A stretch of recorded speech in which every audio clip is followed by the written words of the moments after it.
Arts and there we go. Perfect.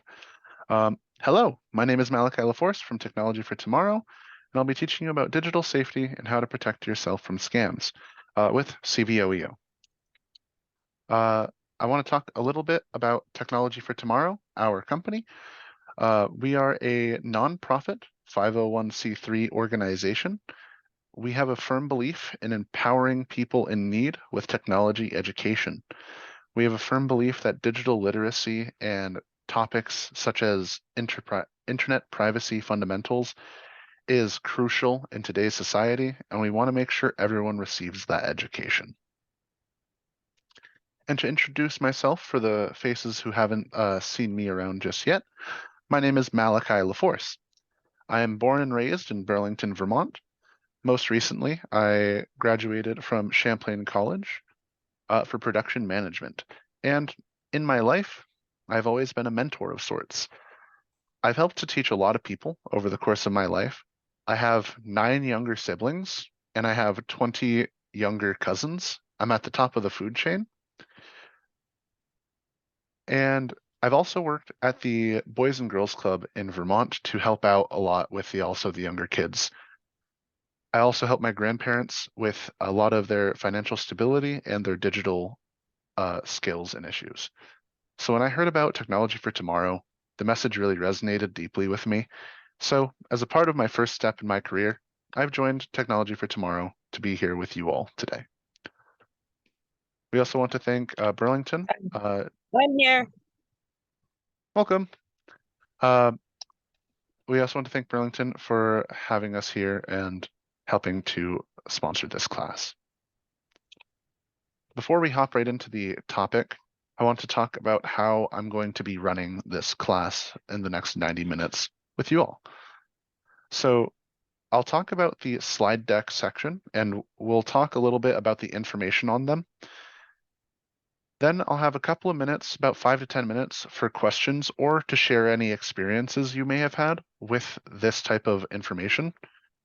At the end of the slide deck, I'm going to have a discussion period where we all will just have a nice conversation about internet privacy, and I'll also answer any questions during that discussion period. Once the discussion kind of wraps up, or we get to about 15 minutes left at the end, I have a survey to help us improve our courses that I'll post into the Zoom chat. And once you fill it out, you will be all set and free to head out for the day. Now, for today, we'll be covering internet privacy fundamentals. I'm going to move this real quick for you. So we're going to be covering things such as what is internet privacy, online tracking, how are you being tracked, how to limit tracking, password managers and some password tips, and then what two-factor authentication is. And if we have some time, I have some additional resources that I'd like to talk about regarding internet privacy as well. With that said, let's hop right on in. The importance of internet privacy stems from how companies use your information. Often, companies want to sell your information to other companies. They'll call this something around personalization of ads or just a method of personalizing your experience online. But overall, it is for their benefit and their profit, as if they personalize their ads more towards you, you are more likely to buy that thing. Today's class is meant to teach you how to prevent advertisers from tracking you and protecting your personal information. This is not going to be covering methods to keep your info safe from hackers or other technological entities.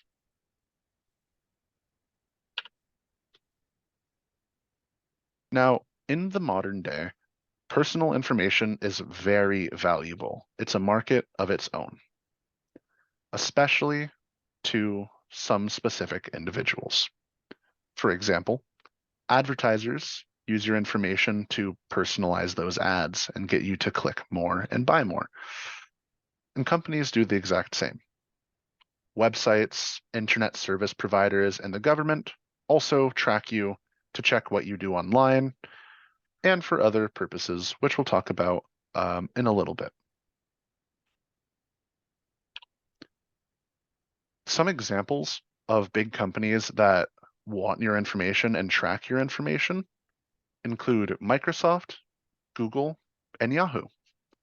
If these seem a little familiar, you may note that all three of these companies own the three biggest search engines online, including Google, Yahoo, and Microsoft Bing.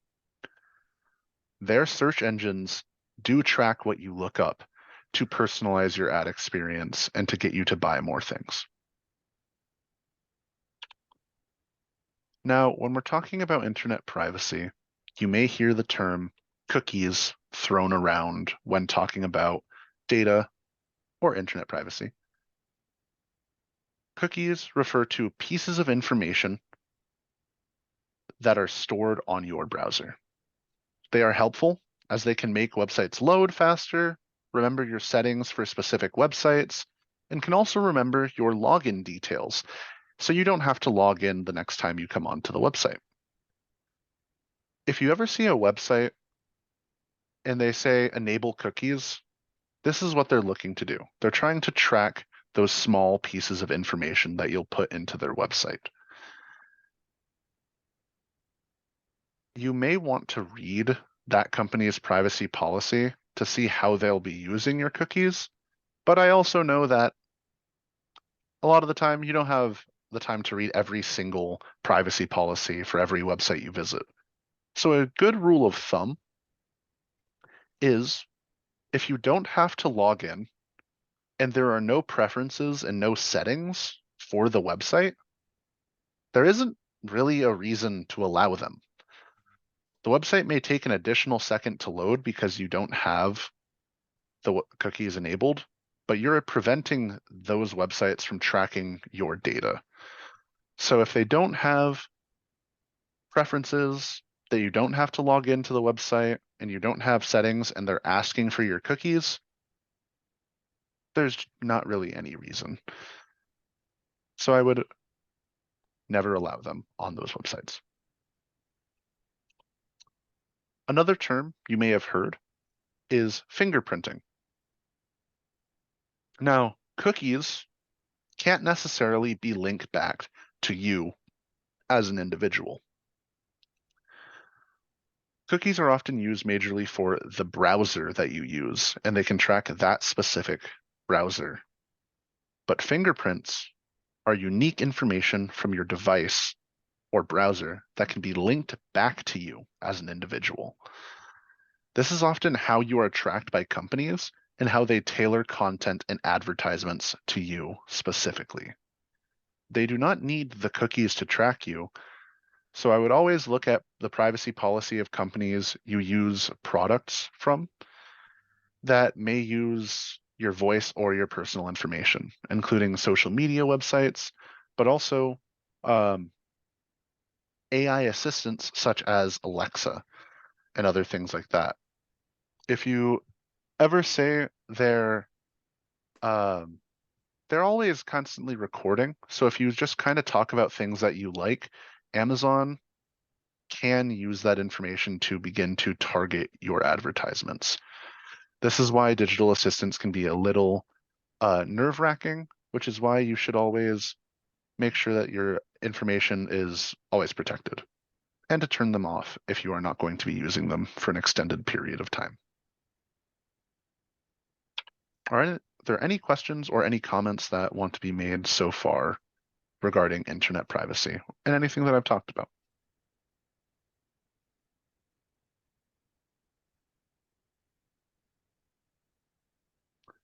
I'm not hearing anything, so I'm just gonna go right on ahead. To help limit tracking, you should focus on ways to limit those fingerprints and those cookies that I was talking about a little earlier. You should check your browser settings and your device settings as well. These settings will often have privacy settings tailored to your device and to your browser. And again, I know it's a little hard to read every single privacy policy, But if you're going to use a company's software and you're using them a lot, you may want to take a little bit of time to read their privacy policies to know what they are going to be doing with your data. And you should regularly delete your browser history, as browser history can be a cookie that they ask for, and then that website may have access to your entire browsing history. I recommend deleting your browsing history about every month or so. I also recommend looking into browser extensions. If you use something like Google Chrome or Microsoft Edge, they have a small store for things called extensions, which are made by other individuals to help protect you.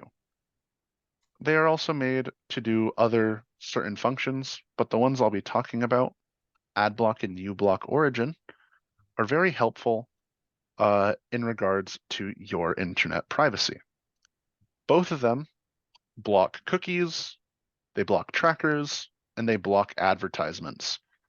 If you want to watch YouTube, potentially ad-free, and not have to deal with those advertisements, one of the best things for you to do is to install AdBlock or uBlock Origin into your favorite browser. If you want to take that a little step further, you should use some privacy-focused browsers and some privacy-focused search engines. For example, here are 3 browsers and search engines made for privacy. The first is Ecosia, which is a search engine and a browser. It has a very good privacy policy. They do not sell your information.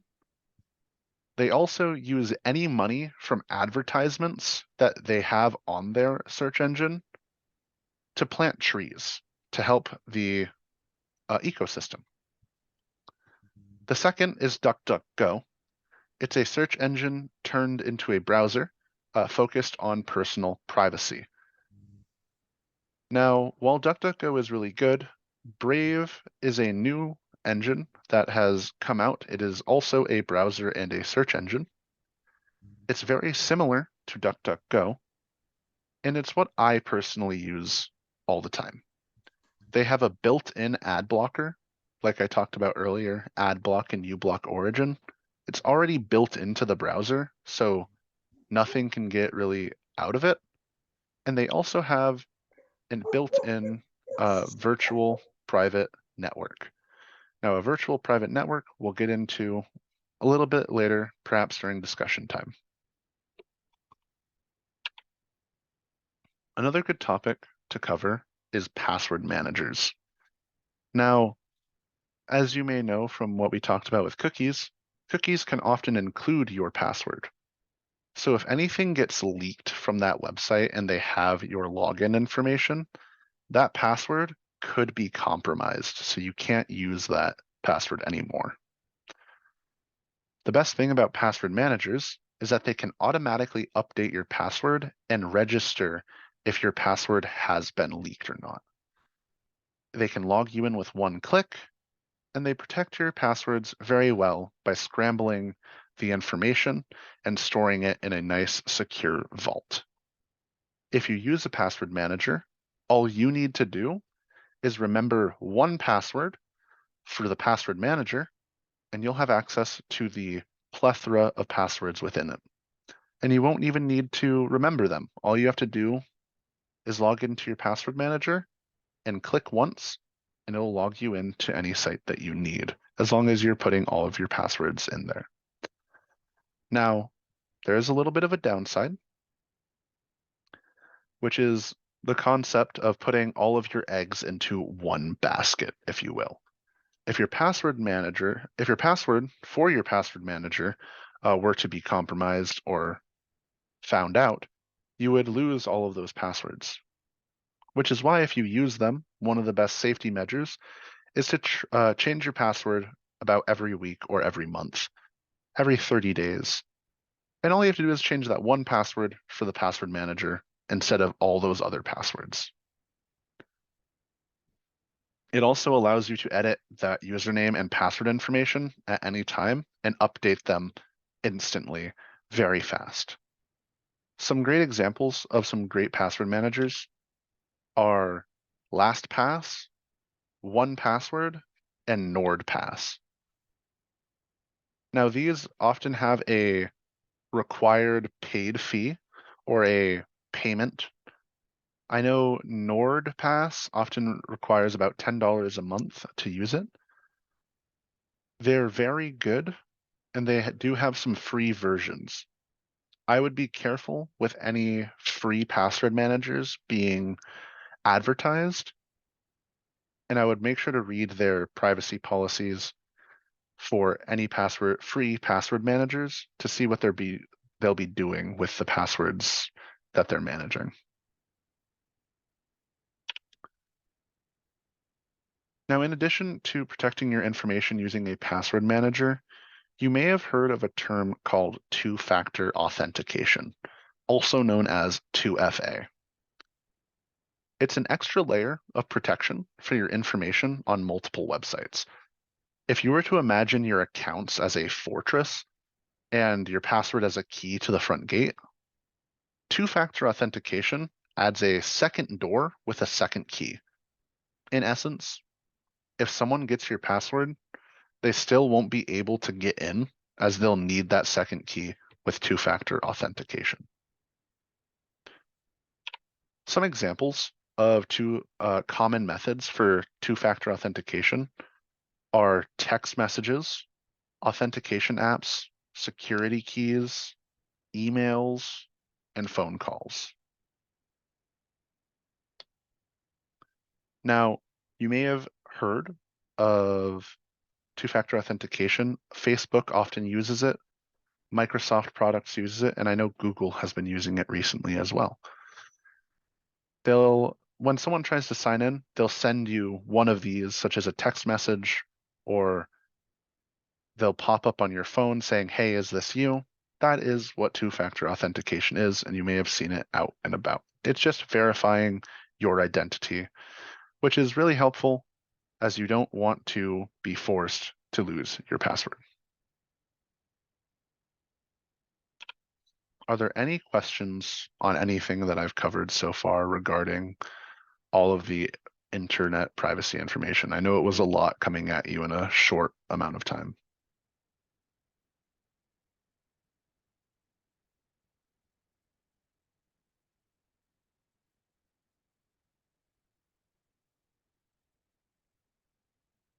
Okay.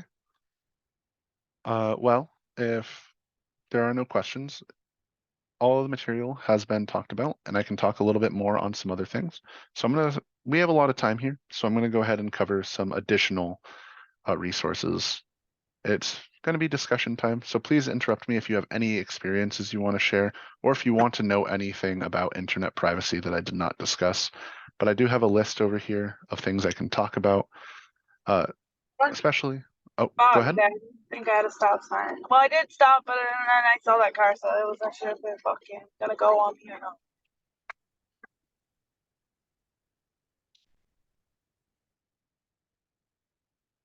Okay.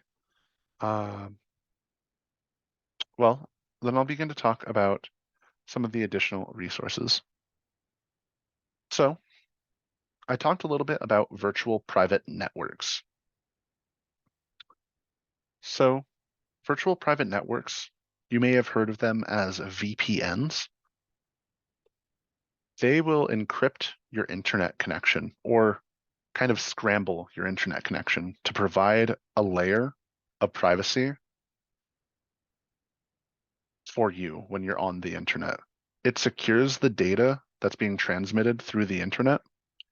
People often use VPNs to protect their location, especially because you can send a signal to another country and they won't be able to track where you are. It'll be, if they try to see your location, they'll instead see that you're located in Paris, France, or something. Whatever you sent it to, whatever you set your VPN to. They're very helpful, and they are often used as well in to access other countries' websites and stuff like that.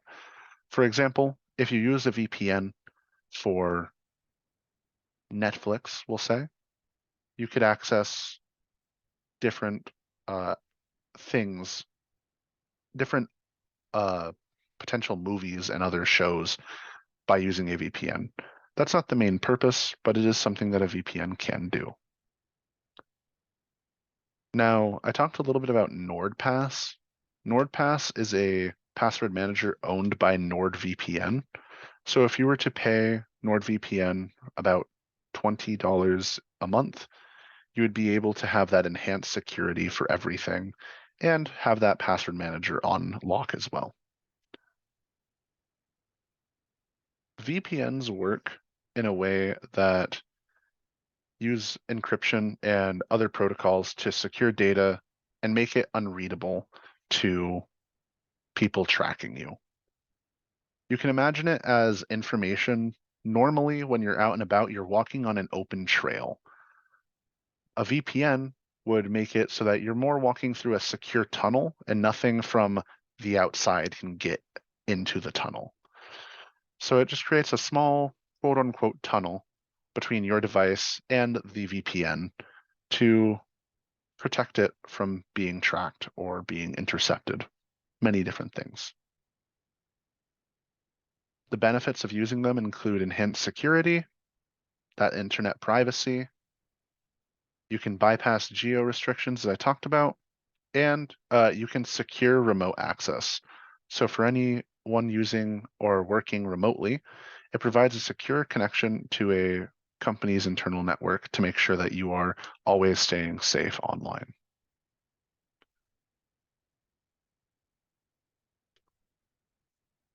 When you're choosing a VPN, I would consider looking at a service that prioritizes privacy and it has a no log policy and uses very strong encryptions. You don't really need to understand those, but I would recommend, as long as you are looking at VPNs, look for a no log policy. They prioritize privacy and they use strong encryption methods. And while free VPNs do exist, the paid services are often much better for security and especially for performance. Free VPNs are often slow. They'll slow down your computer or your phone, and they're not really the greatest because they are free. The paid services are much better overall. I also recommend if you do use a VPN, only use the VPN when necessary to maximize privacy instead of using it at all times, because again, they do slow down your computer. And you should also check local laws. So you should check Vermont laws around VPNs, though I believe they are currently minimal. Using a VPN, just to end off this kind of small conversation here, is a powerful tool to safeguard your online presence. Whether you're accessing sensitive information or simply want to browse anonymously, a VPN provides a layer of security that is increasingly essential, especially with the growing concerns online.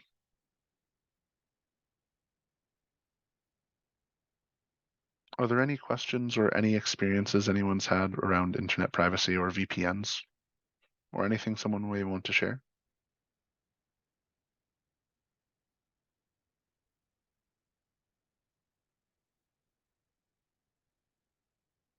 All right. Now, something else to talk about is that on your browser, you may notice that there is something called incognito or private browsing mode. Now, these work in a way that limits trackers. It limits all of those trackers and cookies, and it resets so it can't read any cookies and trackers. So you'll never have any of the influences from normal browsing while using incognito or private browsing mode. It prevents local history storage, but it doesn't necessarily make you completely anonymous, especially with those fingerprints. Imagine it as a way of reducing those cookies but not your fingerprints. Oftentimes, things can still be linked back to you. It's not perfectly anonymous.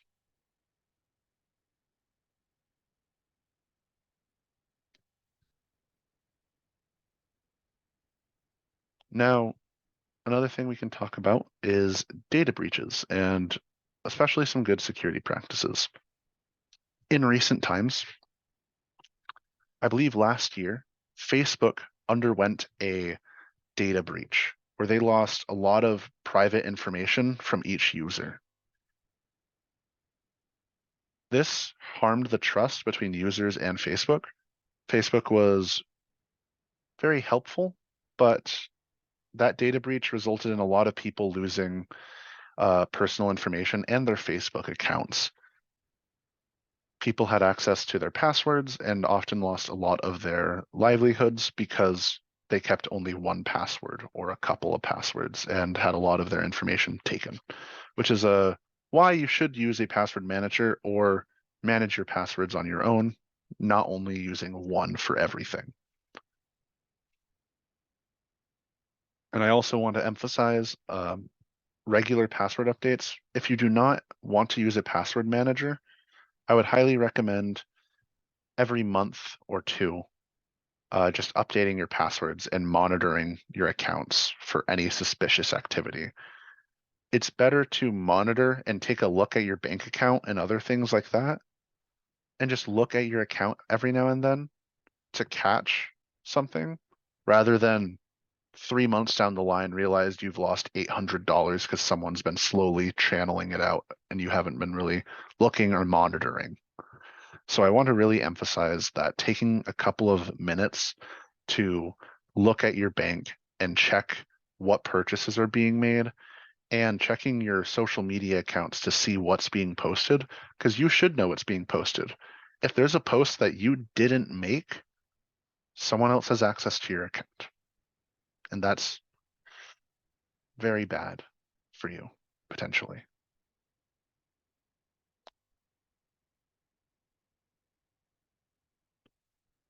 Now, another thing that I kind of talked about was those AI assistants, such as Cortana and Siri. Now, if you do enable the word code, which is essentially just saying their name and they'll respond to you, you're allowing them to listen from your microphone constantly. They're listening and waiting to hear the word that would trigger them. Siri, Cortana, Google. Hey, Google, something like that. They're waiting for those words, but if they're constantly listening, then they're taking in that information as well. You should always read those privacy policies because if they are recording, what are they using those recordings for? Are they fully recording you? Are they taking clips? What are they listening for? Are they listening to you at all? This is why it's really good to read privacy policies. And if a company does not have a privacy policy in this day and age, I would not do anything from that privacy policy regarding anything on the internet. Anything online should have a privacy policy front and center for you to read. If they do not have a privacy policy, that is a very big red flag.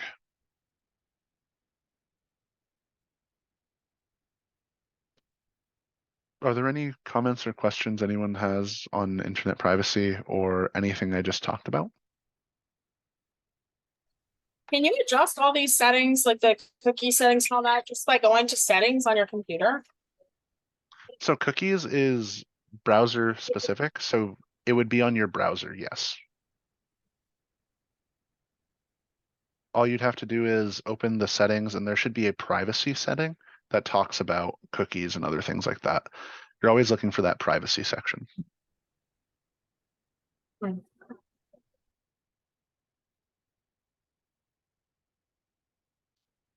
For certain things, such as like Facebook and other things and other applications, especially on your phone, you may want to look at the application settings or the settings within the application. just to make sure that you know the privacy policies there and how to adjust the privacy.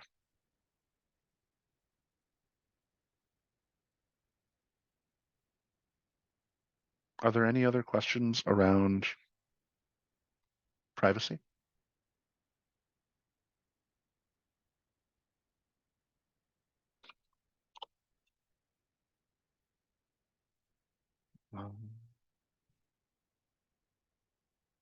Okay, just give me a moment and then I'll pull up some more information to talk about.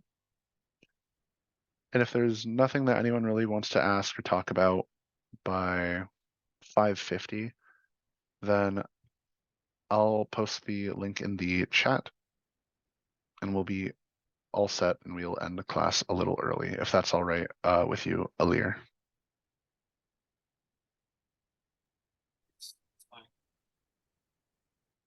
Okay.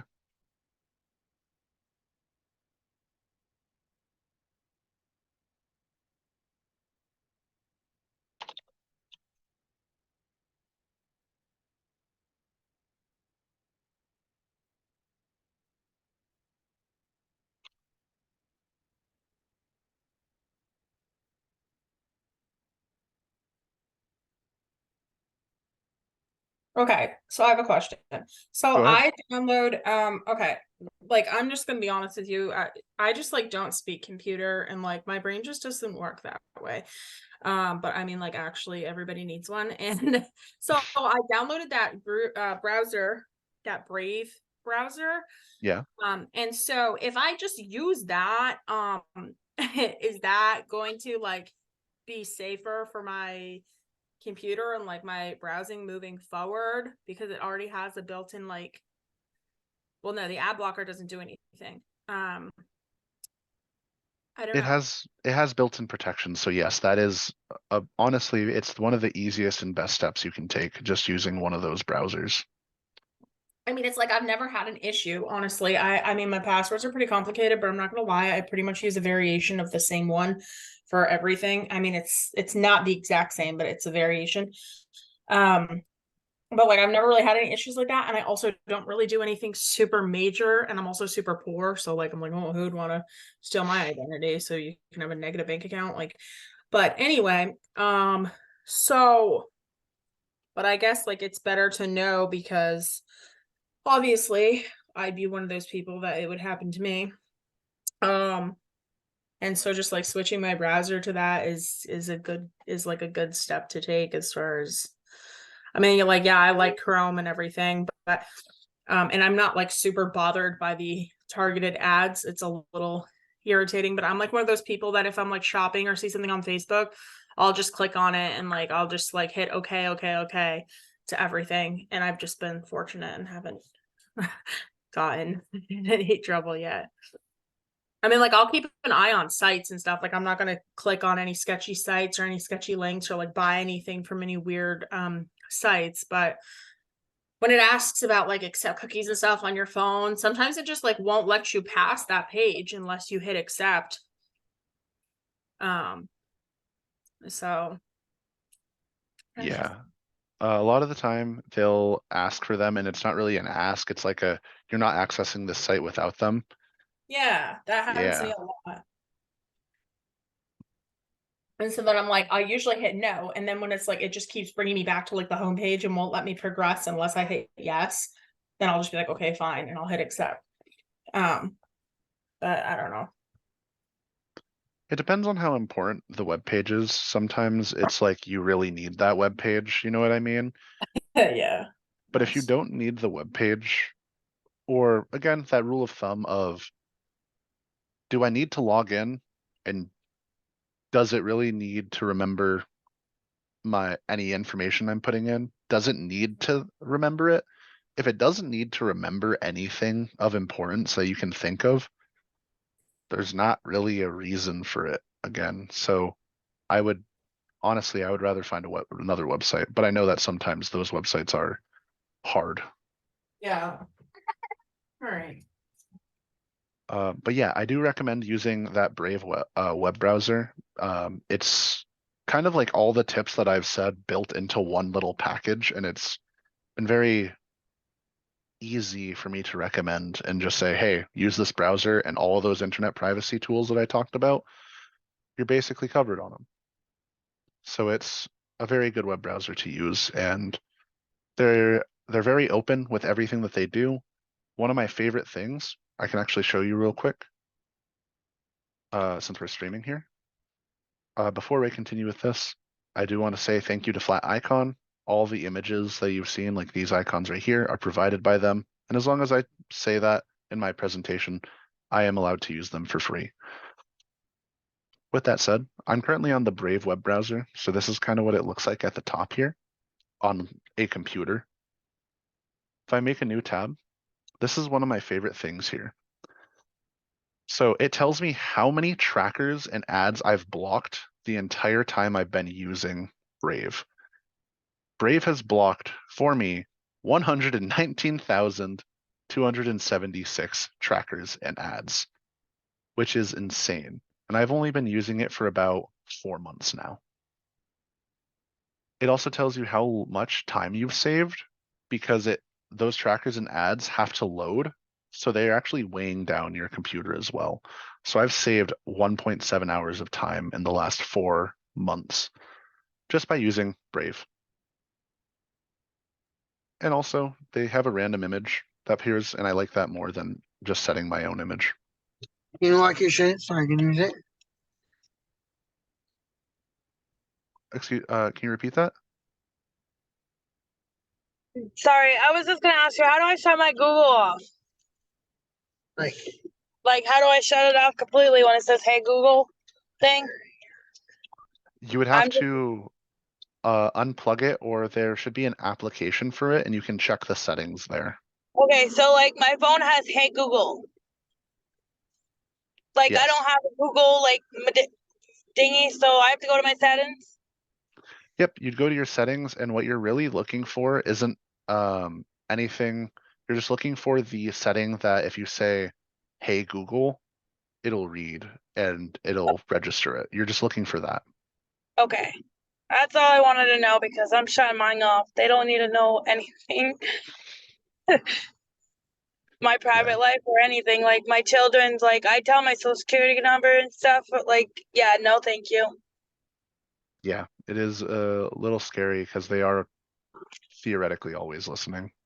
Yeah, and I tell my kids social security numbers to the doctors and stuff. So it's like, yeah, now who might have that? You know what I mean? Yeah, I know what you mean. So, but that was the only question I had. Well, thank you for asking, and I hope that helped. Yeah, I did. Thank you. Yeah, so this is an example of just Brave's stuff. You can also see that they have a built-in VPN, like I talked about. It's not necessarily free. This is the one thing that they would charge for, but the fact that everything right here is free is really important to me, and it has that privacy settings that I don't have to worry about. So it's very nice, and you can also, they have a little rewards program for actually using Brave as well. So they're very, very good compared to things like Google Chrome.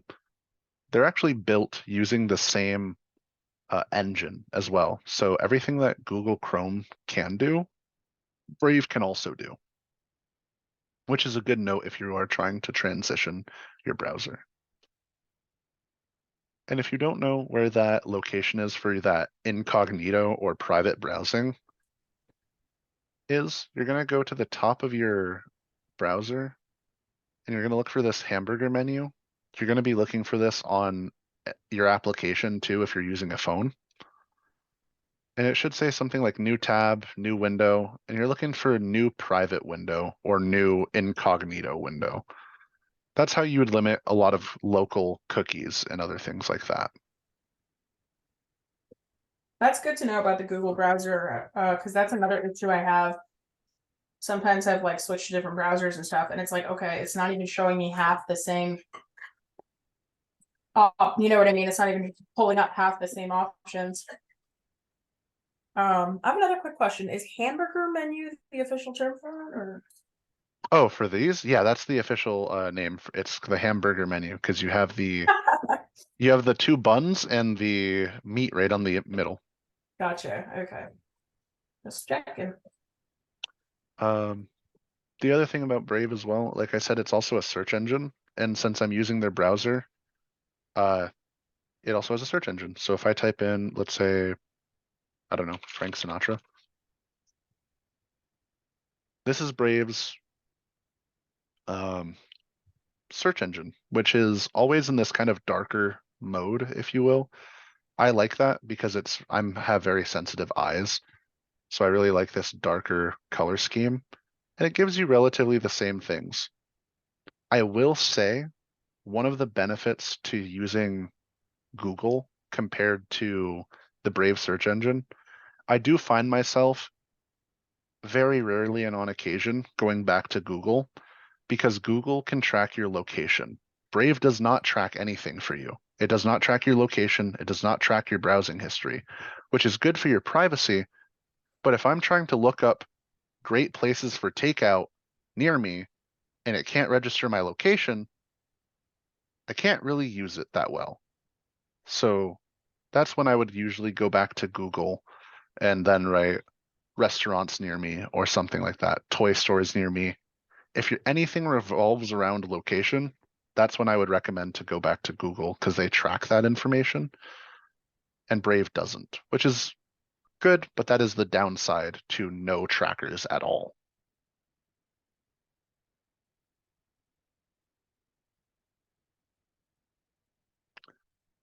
Are there any other questions around this type of stuff or any comments as well? I have a question about a website, a specific website. So, the Temu website, I don't know if you heard about it or know anything about it, but I was We just talked told about that this in the other class. Keep what's going. that? I Yeah, was we just told. talked about it in the other class.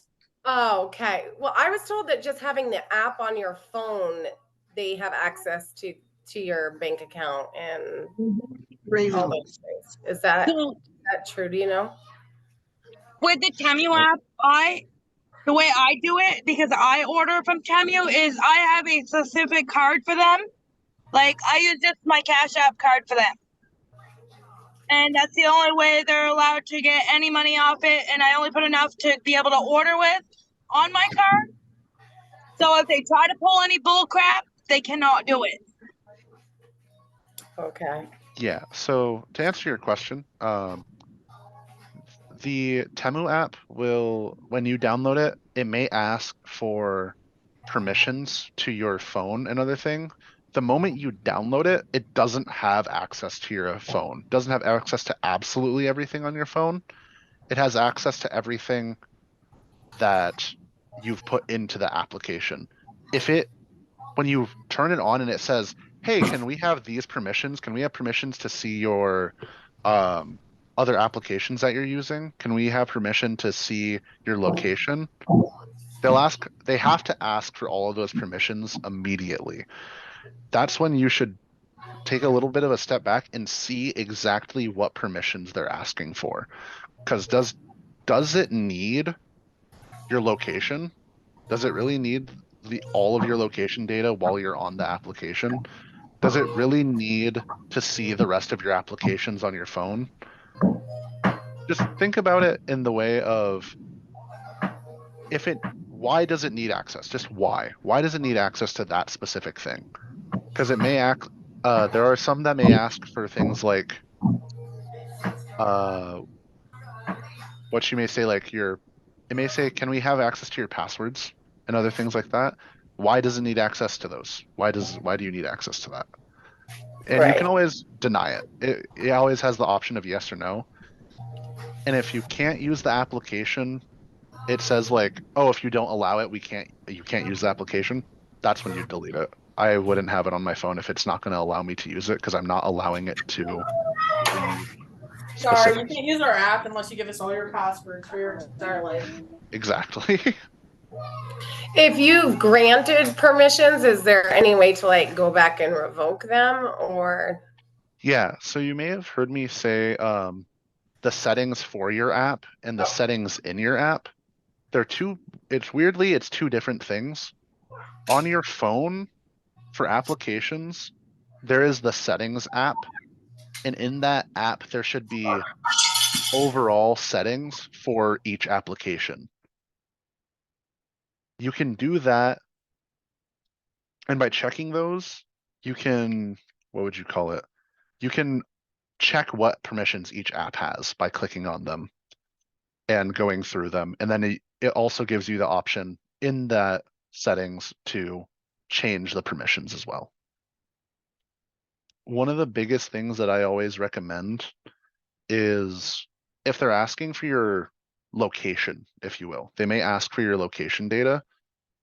There's a setting, there's three options usually. It's no, you can't have access to my data.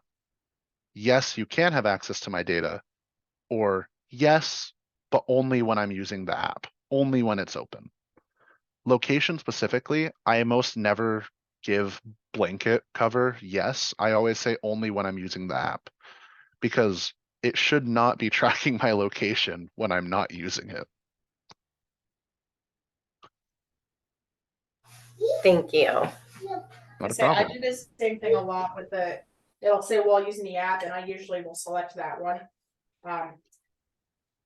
Just because again, a lot of these sites don't really let you do anything on there unless you give them some kind of permission, you know what I mean? So Yeah. a lot of times I'll just put while using the site. But that also still makes me wonder, how often is it like, well, what does that constitute? If I have it open on a browser or something and I don't log out and then I just hit X, does that mean it's still open somewhere? You know what I mean? Like, so I don't know. The one thing I was actually going to talk about this a little bit before you mentioned it, but thank you for bringing it up. On your phone, when it says while using the app, that also means in the background. So if you have it and you just kind of left the application, you clicked the home button to go away, it's still open in the background. You can often check the background. I know on iPhones, you have to like tap the bottom about 3 times or swipe up, if I remember correctly, with the phones that don't have a home button. On Android, there should be this kind of vertical hamburger menu where it's just 3 lines that can show all of your applications open. Now the background does count for any while using the app permissions. So if you're not using it, I would recommend swiping up or checking your background apps and closing them. Just always close them. It's also a good thing to do because while they're open in the background, they're also still using battery. So if you ever wonder why your phone battery might be dying very fast, you might not have checked your background apps and there may be like 80 of them open that are just constantly each using battery.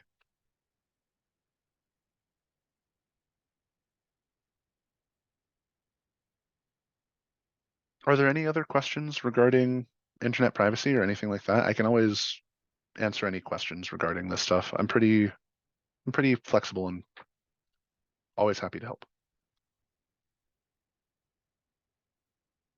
Can I just give you like $20 and bring you my laptop and have you or are you more hourly than that? 40 maybe?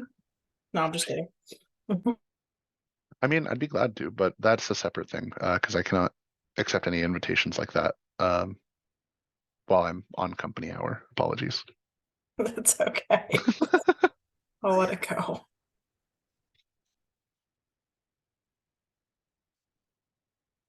Are there any other questions? I'm not hearing anything. So I'm going to go ahead and I have a small little thing pulled up here that I'm going to talk about, and then I'll give you the survey in the chat. And we'll be all set and ready to go.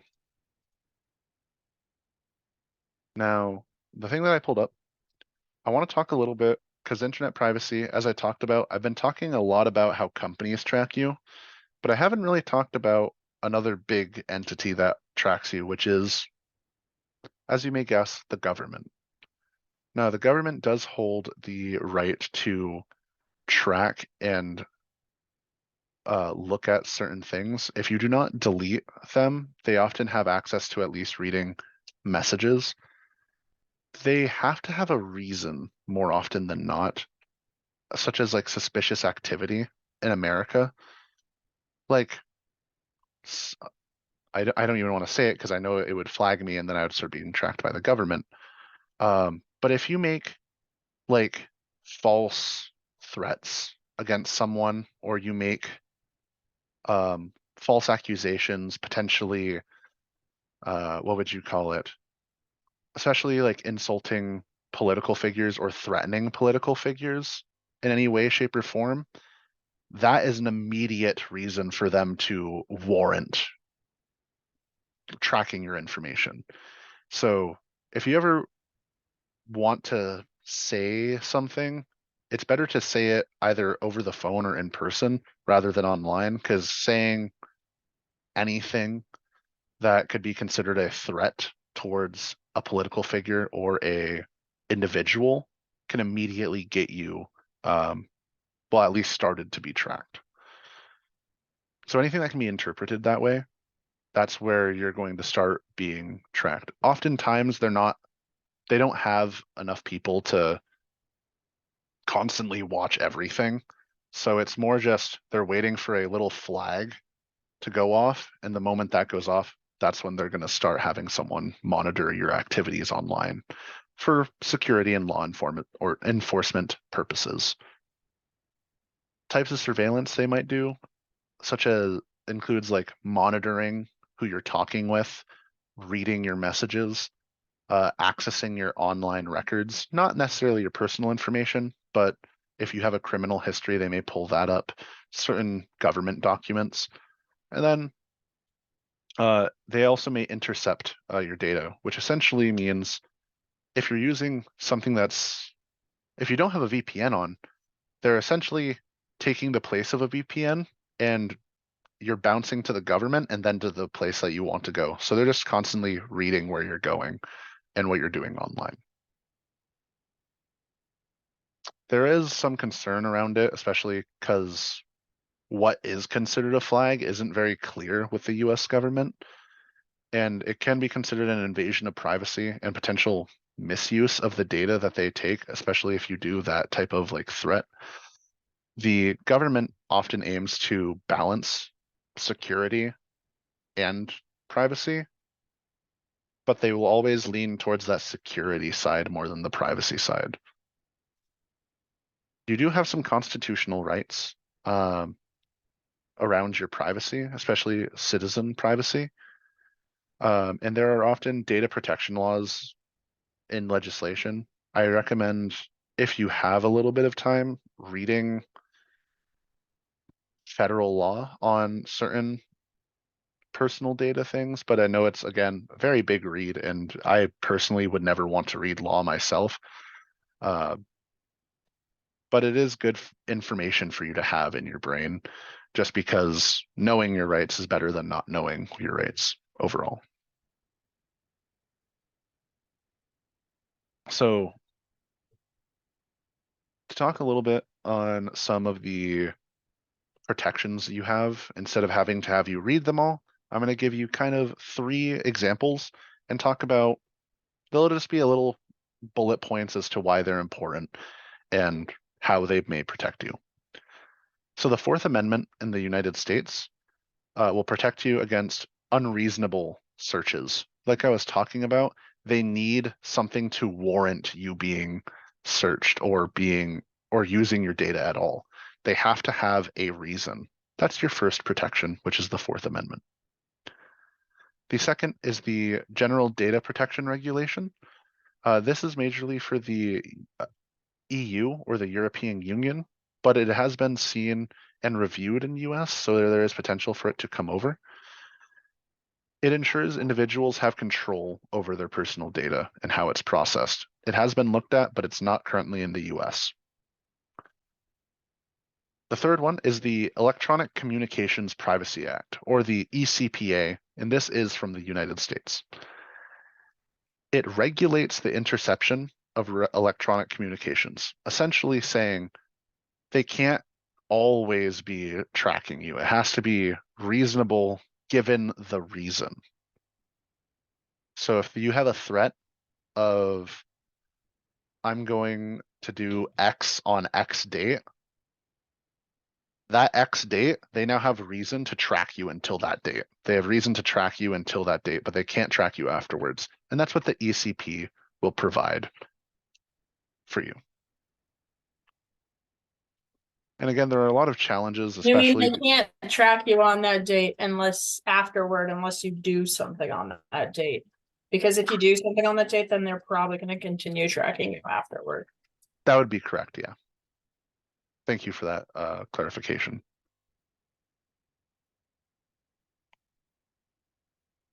So there are very obviously a lot of complications, especially with border issues, because the same laws don't apply to other countries and the same protections don't apply to other countries.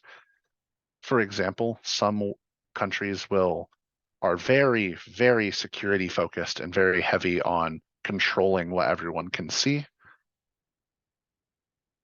Some of them not so much.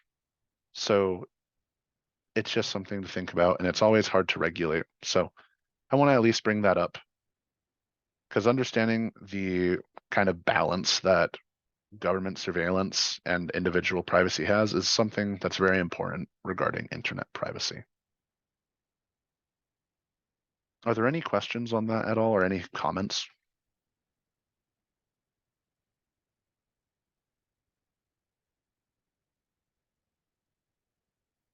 I'm not hearing anything. So I want to thank you all for coming along. I'm going to post in the Zoom chat the survey. And once you finish that survey,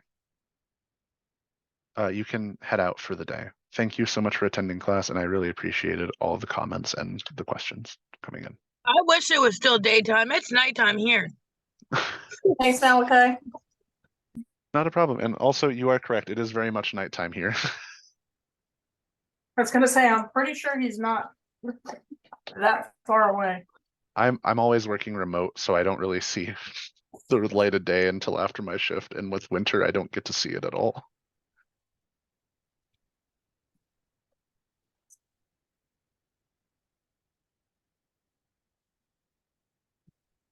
All right.